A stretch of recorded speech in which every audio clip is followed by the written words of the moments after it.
Okay, welcome class. Today this is a setup for an experiment to determine the water holding capacity of soil from two different sites. We have soil here. This is roadside soil and the other one is from garden, which has water holding capacity better.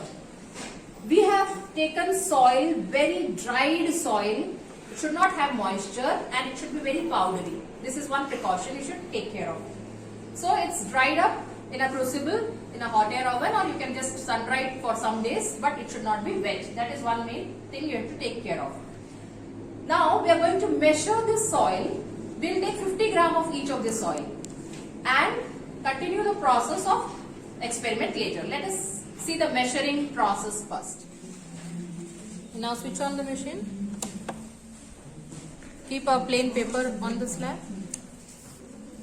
Press the tear button on. Yeah, so the weight of the paper is nullified. Take roadside soil. We'll measure 50 grams of roadside soil. This is approximately, but then still to be more confirmed. 50 gram, you should stop.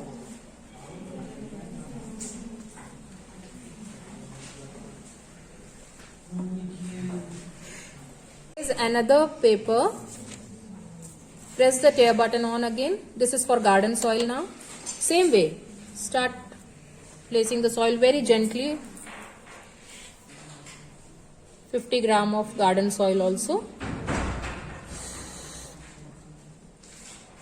Is it? Yeah, okay, that's it. Switch off the button. Yeah. Let's start the experiment. Place a funnel in that holder. A beaker right under it. Because water would drip down, you have to collect it in the beaker. Now take a filter paper each. See, one clamp stand is for roadside soil and the other one is for garden soil. Fold it once.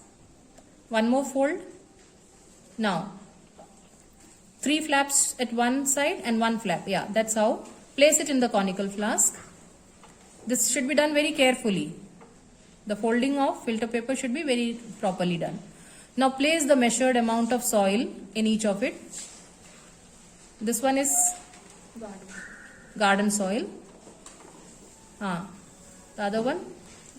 Roadside soil. Yeah. Now, done? Measure 50 ml of water. We are taking 50 gram of soil, so equal amount of water we will take. 50 ml of water in a beaker. Pour it very gently. You too do it. Yeah, 50 ml. And together you will pour, because we will try to have the same time maintained. Simultaneously you will pour very gently and very slowly. You should not put it all together. Pour it all together. It will overflow. Pour it very slowly and gently. Both together, yeah.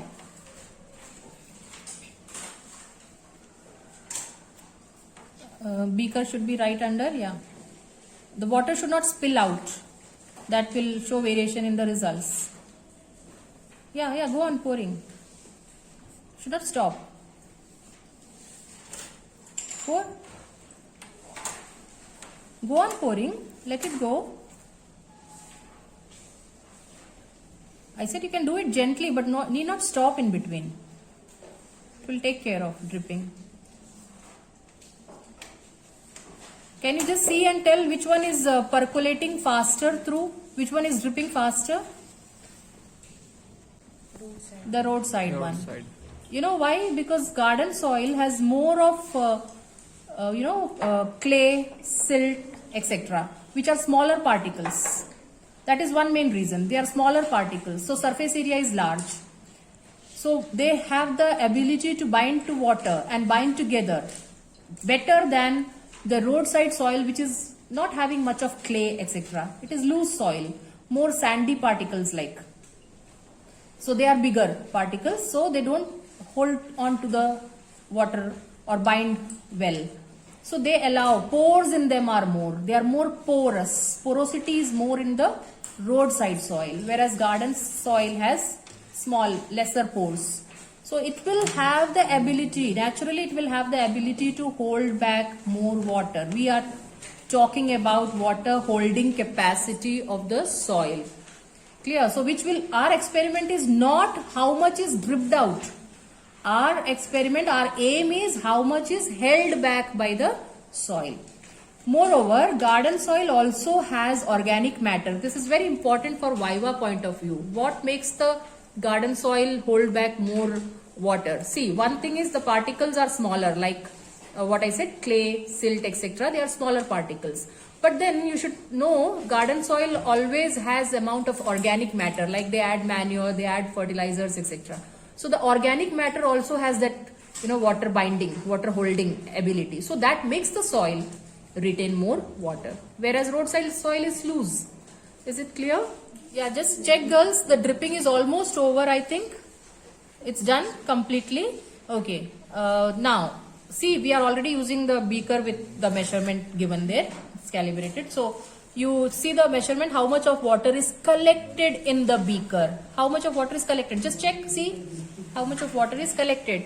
You can use a measuring cylinder again. Pour it into a measuring cylinder so that you can know it exactly.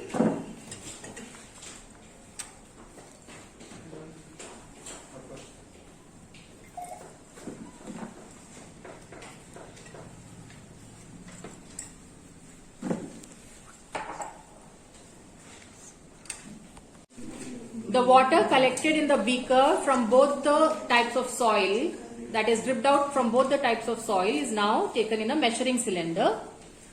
Let's see the garden soil water lost.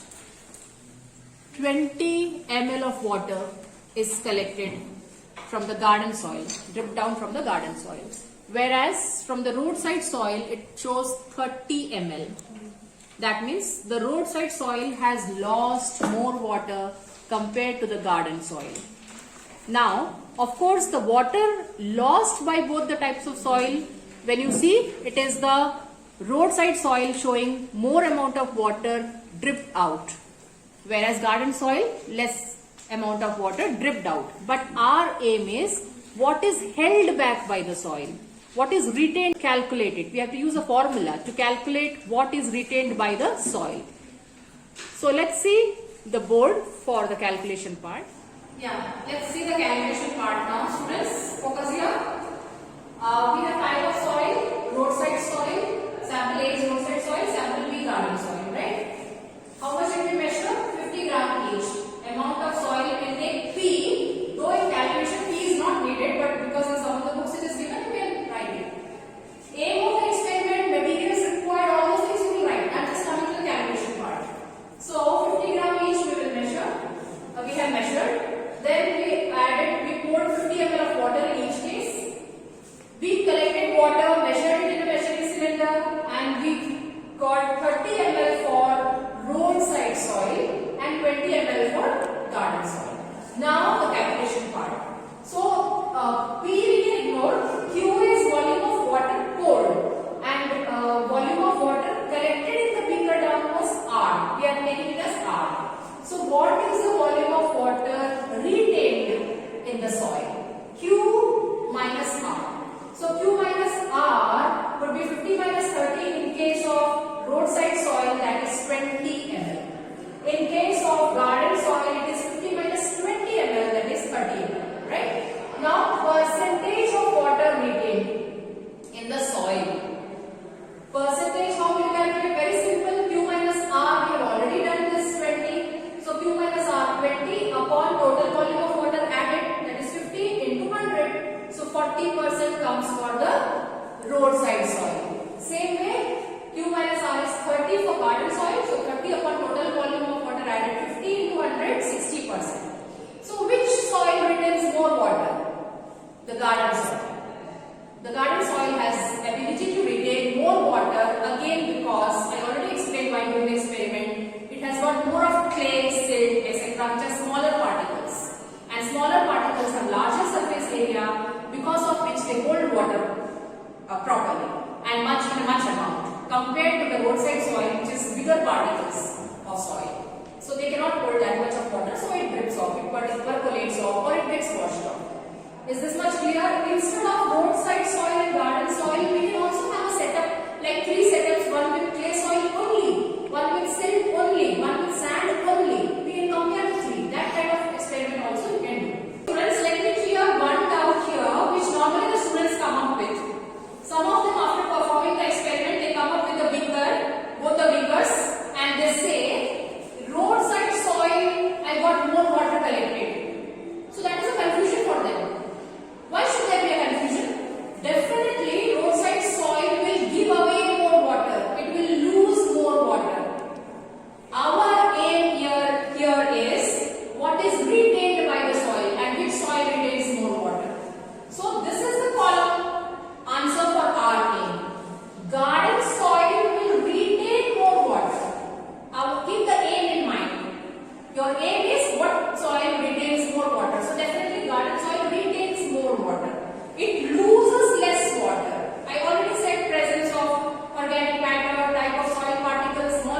where